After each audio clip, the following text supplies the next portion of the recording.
très heureuse d'avoir assisté à cette table ronde qui réunit l'écosystème autour du numérique avec notre partenaire technique, stratégique même je dirais, qui Deloitte, qui nous a accompagnés aujourd'hui sur mesure à mieux appréhender les problématiques que peuvent rencontrer nos startups qui sont autour du numérique. Alors, ce sont des tables rondes avec beaucoup de panels qui permettent de réfléchir sur les enjeux et les défis que rencontrent les startups du numérique. Et tout ceci m'emmène à dire quoi qu'aujourd'hui, que la DRFJ, dans le cadre de ses missions, comme vous pouvez le voir, l'assistance technique a une place de choix. On n'en parle pas assez, pour ne pas dire qu'on en parle très peu. C'est de dire qu'au-delà de la formalisation, au-delà de la formation, l'assistance technique rentre dans le parcours du bénéficiaire, rentre donc dans le parcours des entrepreneurs, au même titre que le financement. Donc c'est du non financier, mais qui apporte une valeur ajoutée aujourd'hui à ces structures qui sont autour du numérique. N'oublions pas que le numérique, c'est aujourd'hui le socle. La DRFJ a aujourd'hui un fonds de soutien pour la promotion de l'innovation et des numériques que le chef de l'État a bien voulu mettre en place. Donc c'est une enveloppe dédiée avec des partenaires comme l'ambassade de France, comme BPI, pour pouvoir accompagner les startups et à travers aussi le PAVI, le programme, ce projet d'appui à la valorisation des initiatives entrepreneuriales avec la BAD et l'AFD, qui nous permettent aujourd'hui de faire cet accompagnement de choix où nous dotons encore plus d'outils et d'éléments les startups pour qu'elles puissent apporter des éléments et des réponses ou des solutions concrètes aujourd'hui à nos bénéficiaires et tout simplement à l'économie du Sénégal pour finir.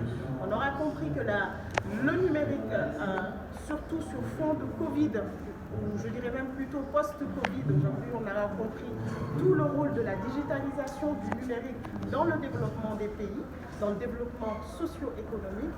Et nous ne pouvons aujourd'hui que nous appuyer aujourd'hui sur cette valeur sûre pour permettre à nos secteurs prioritaires, que ce soit l'agriculture, la pêche, l'élevage, les services, l'artisanat, que tous ces secteurs puissent se déployer. Et au-delà de se déployer, c'est d'avoir une croissance forte à travers le numérique. Donc ce sont des réunions, c'est un lancement de table ronde, mais que nous souhaitons les plus périodiques possibles et que nous allons partager, ouvrir davantage pour montrer qu'aujourd'hui c'est une autre corde à notre arc, c'est l'accompagnement ou l'assistance technique destinée aux bénéficiaires et destinée aux entreprises ou aux entrepreneurs que l'ADER accompagne. Et donc l'accompagnement n'est pas que financier.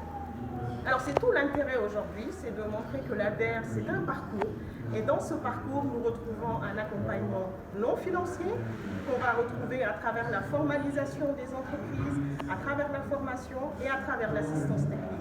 Aujourd'hui, c'est le numérique avec Deloitte. Demain, c'est d'autres secteurs aussi. Comme on a pu le voir il y a quelques jours, où nous avons fait une activité John Tech où on a voulu montrer les solutions innovantes qu'on peut apporter sur tout ce qui est secteur de la pêche, avec l'innovation, avec le numérique, avec aussi le digital. Donc, c'est de l'apport non financier et on peut même dire que c'est la subvention. Puisqu'on se parle de crédit à l'ADER, donc le financier, on peut dire que c'est la partie subventionnée par l'ADER au profit des bénéficiaires et au profit des PME qui sont dans notre portefeuille. Et vous avez surtout parlé de formation. La formation, vous l'aurez compris, c'est un peu le nerf de la guerre. On va la retrouver tout au long du parcours de l'entrepreneur. Quand je dis entrepreneur, en général, ce n'est pas que l'entrepreneur tout seul, c'est également l'entrepreneur avec les personnes qui travaillent avec cet entrepreneur, avec cette start-up, toutes les personnes qui gravitent autour, qui doivent permettre donc au chef d'entreprise et aussi à ses collaborateurs d'avoir toujours une formation, je dirais, continue pour nous permettre d'être toujours plus parfum au bout du jour de tout ce qui se fait de mieux. Et là, en l'occurrence, à travers le numérique. Tout à l'heure, dans votre allocution, vous avez dit que les startups doivent apporter des solutions.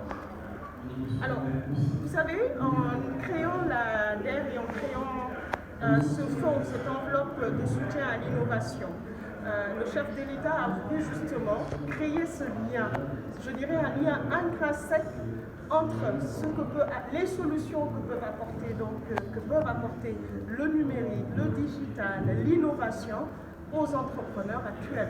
Donc forcément, il est nécessaire que ça passe par de la formation, forcément il est nécessaire que les entrepreneurs soient des solutionneurs. Si le numérique n'apporte pas de solution, à quoi sert le numérique aujourd'hui? Donc forcément, ce sont des solutions au profit des populations du Sénégal, donc au profit de l'économie du pays. Merci.